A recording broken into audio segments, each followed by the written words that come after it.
Vous êtes musulman? Oui. Comment vous êtes venu à la conclusion que l'islam est la vérité? Toi, t'es venu à la conclusion comme quoi l'islam, c'est pas la vérité? Bien sûr. Comment?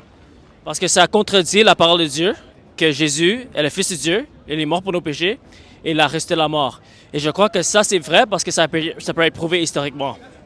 Comment? Prouve-moi historiquement que Jésus est le Fils de Dieu. Tu es d'accord que Jésus a vécu dans le premier siècle? Dans Jésus a vécu dans le premier siècle. Tu es d'accord?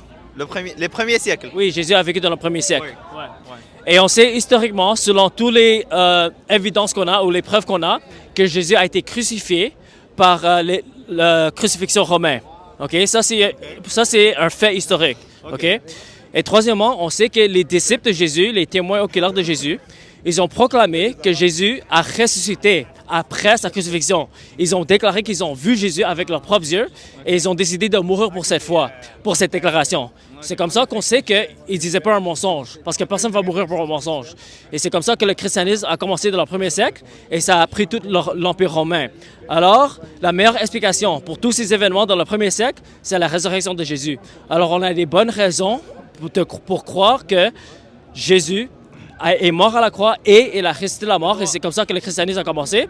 Et si Jésus a ressuscité la mort, ça veut dire que Dieu approuve le message de Jésus.